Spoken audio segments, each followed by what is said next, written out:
Like and subscribe and click the bell icon to get new video updates. Placards falsely depicting independent candidates David Pocock and Zali Steggall as Greens breach Electoral Act. The Australian Electoral Commission, AEC, has found placards falsely depicting independent candidates David Pocock and Zali Steggall as members of the Greens political party are in breach of the Commonwealth's Electoral Act.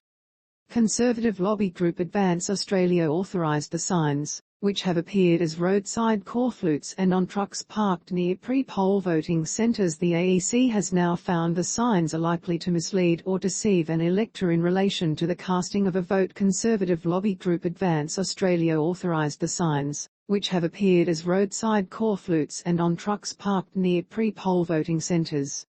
Mr. Pocock lodged a formal complaint with the AEC last month, when signs, featuring him opening his shirt in a Superman pose to reveal a T-shirt with a Greens logo, started popping up across Canberra. At the time, the AEC said its preliminary view was that the corflutes did not breach political advertising laws. Now, the AEC has said the signs, which were also used against Ms. Steggall in the Sydney electorate of Warringah, were misleading and should not be displayed.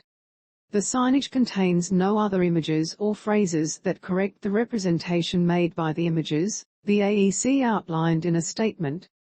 It is an offence to publish, permit or authorise to be published during the relevant period, any matter or thing that is likely to mislead or deceive an elector in relation to the casting of a vote. The AEC said Advance Australia did not agree with the finding, but had agreed not to display the signage to avoid bringing on legal proceedings. AEC spokesman Evan Akin-Smith said while the independent body initially formed the preliminary view that the ads were allowed under the Act, in the time since, the signage had increased in frequency and the election campaign was now in its final stages.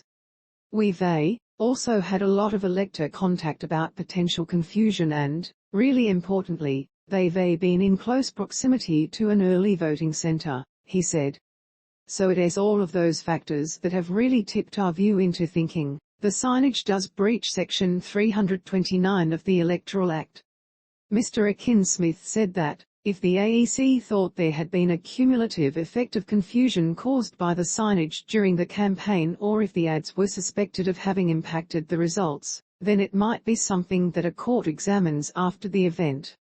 Pursuing legal proceedings is something that we're re-looking at and we'll have something further to say about that quite soon, he said.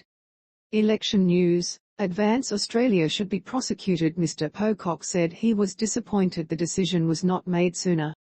I would have loved this 3 weeks ago when we lodged our initial complaint, he said.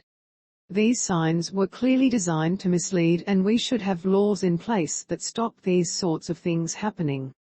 We've got them here in the ACT and we've got them in South Australia, and they work well. Mr. Pocock said he had received hundreds of emails, calls and messages from people across the ACT who were outraged and confused by the advertising. He said he had written to the AEC, requesting Advance Australia be prosecuted for the breach.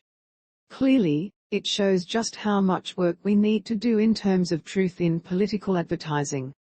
It shouldn't be on voters to have to wade through the nonsense and lies come election time, he said. This is something we can clean up, we just need the political will to do it. In a statement, Ms. Steggall said she welcomed the AEC's ruling, but said the damage has been done all over Warringah. It only seems fair that Advance Australia issue a retraction and send a retraction to the electorate to set things right, she said. Space to play or pause. M to mute, left and right arrows to seek, up and down arrows for volume. Ask us a question or share your story. All fields are required unless marked optional. Posted 13 hours ago, updated 12 hours ago.